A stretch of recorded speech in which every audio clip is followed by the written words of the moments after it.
Ke informasi lain, Dede, manusia akar warga Ciamplas, Bandung Barat kembali dirawat di rumah sakit. Hingga kini pihak rumah sakit masih mengobservasi untuk operasi pengangkatan jaringan.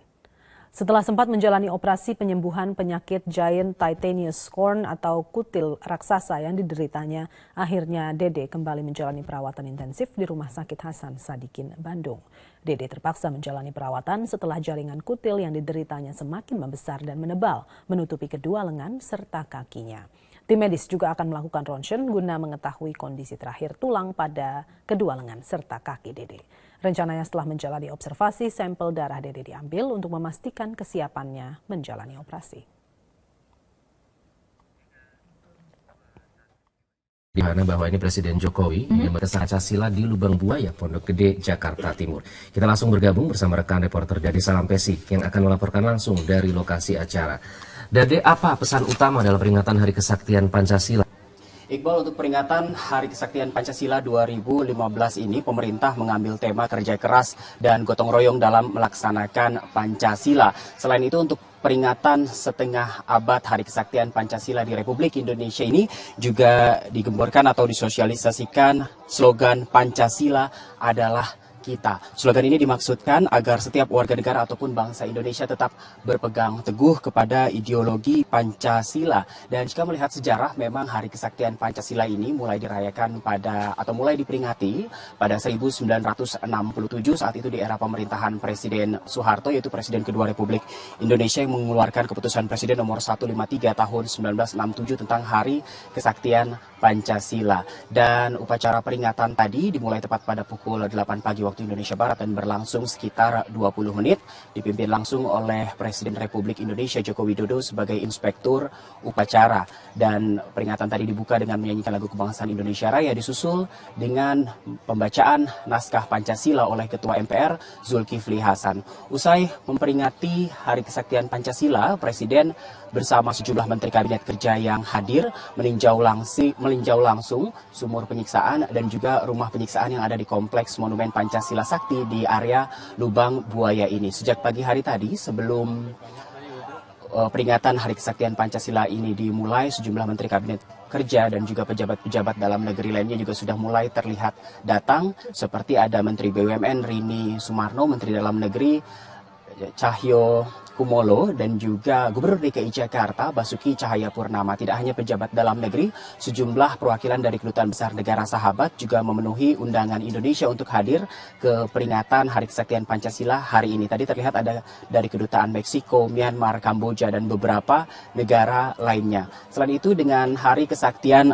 Pancasila ini diharapkan juga warga Indonesia ataupun masyarakat bisa menghargai ideologi Pancasila yang dapat mengakomodir kemajemukan bangsa Indonesia. Sumi, Johanna, dan Iqbal, kembali ke Anda. Baik, terima kasih Dade Salampesi melaporkan langsung dari kawasan Lubang Buaya. Selamat pagi pemirsa, 1 Oktober diperingati sebagai Hari Kesaktian Pancasila.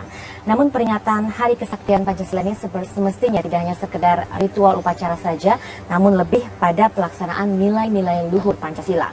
Mengingat sejak reformasi, Pancasila cenderung jauh dari memori kolektif bangsa yang sudah jarang diucapkan dan dibahas dalam kehidupan berbangsa dan bernegara, dan bahkan diperparah dengan isu-isu SARA yang tentunya mengancam persatuan bangsa Indonesia.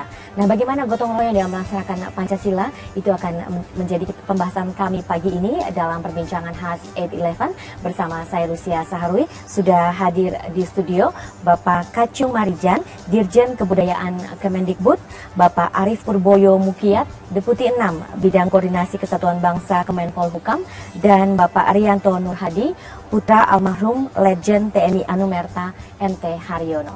Selamat pagi semuanya. Selamat pagi. Ya, sebentar lagi ya, tanggal 1 Oktober kita biasanya memperingati Hari Kesaktian Pancasila ya, Pak Kacung. Selalu ada peringatan Hari Kesaktian Pancasila setiap tahunnya. Nah, bagi Dirjen Kebudayaan, apa makna peringatan Hari Kesaktian Pancasila ini? Itu memberikan peringatan kepada kita bahwa ideologi bangsa yang menjadi ideologi final itu ternyata masih dipahami belum final oleh kelompok-kelompok tertentu. Maksudnya belum final bagaimana Pak? Ya ada yang ingin mengganti itu kan belum final. Oke. Kan kalau sudah final kan nggak ingin diganti. Iya. Nah, jadi peringatan ini untuk mengingatkan kita semuanya. Kita harus menjaga Pancasila itu sebagai ideologi final. Kan harus disingkirkan karena memang kita sudah menyepakati itu. Dan bagi kita tidak hanya sekedar menjadi slogan itu ideologi final. Iya. Tapi bagaimana itu menjadi bagian dari kehidupan berbangsa dan bernegara sehari-hari. Oke, tapi benar tidak Pak menurut Anda bahwa sejak reformasi Pancasila ini cenderung dilupakan begitu? Sebetulnya enggak juga, bahwa misalnya secara formal tidak ada lagi penataran P4, iya. Tapi tidak berarti kemudian Pancasila dilupakan semua juga enggak. Bisa saja pelajaran yang berkaitan dengan Pancasila juga masih ada. Orang yang berusaha untuk mengamalkan Pancasila juga ada. Ya kan ketuhanan yang Maha Esa.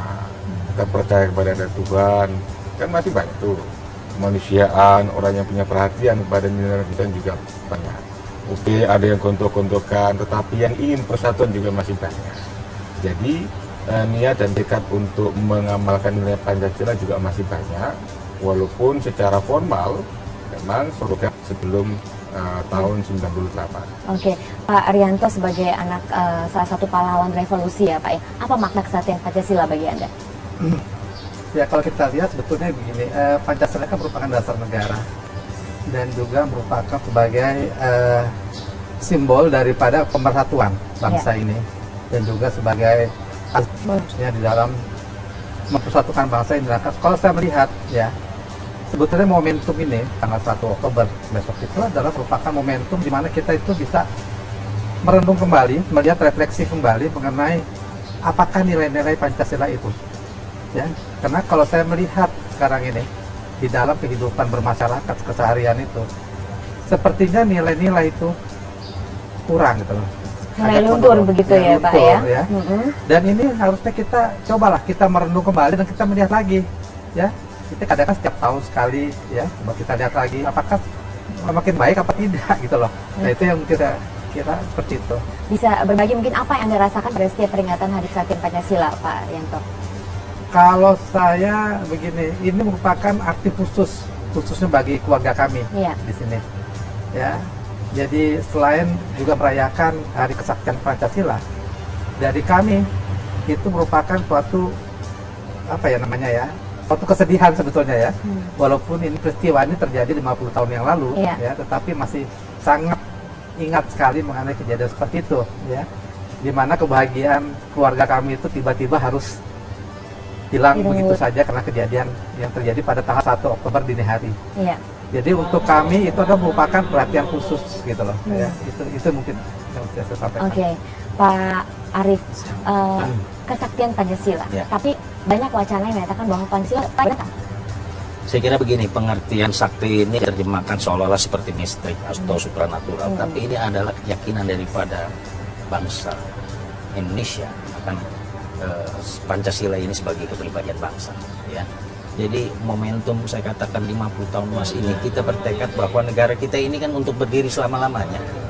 Bahwa ini 50 tahun berjalan, kita juga merefleksikan apa yang bagaimana berbagai gangguan, tantangan pada Pancasila itu sendiri. Karena itu tadi sudah disebutkan bahwa kita ini Pancasila ini sudah final. Ya. Jadi sudah 70 tahun Indonesia merdeka. Mari kita bersatu. Betul-betul jangan Anda berpikir lagi, kita tidak ingin mengulangi tragedi nasional karena akhirnya merugikan semua itu anak bangsa.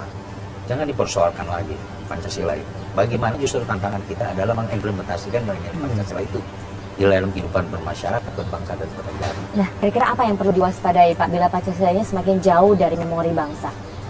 Ya, inilah kita perlunya melakukan revitalisasi kembali Pancasila. Sebagai kita harus akui tadi, kalau bicara MPR nomor 18 tahun 98 yang mencabut P4, ya, bagaimana dulu pengajaran tentang Pancasila itu memang dikesankan dogmatis, ya, bahkan indoktrinasi sekali, sehingga itulah yang dikatakan tidak memberi ruang demokrasi. Dan ketika kita memasuki reformasi, gelombang demokratisasi yang terjadi. Mohon maaf saya katakan istilahnya, kebebasan di ruang demokrasi inilah cenderung seperti dalam tanda kutip berlebihan. Padahal Pancasila dan Undang-Undang Dasar 45 secara tegas tidak ada kebebasan yang mutlak. Tegas itu di pasal 28J, ya. Bagaimana kita harus menghormati norma, kepatuhan, kesusilaan. Jadi ada batas-batas. Jadi kalau kita bicara demokrasi yang menjadi sekarang tren, ya, tetap harus bersanding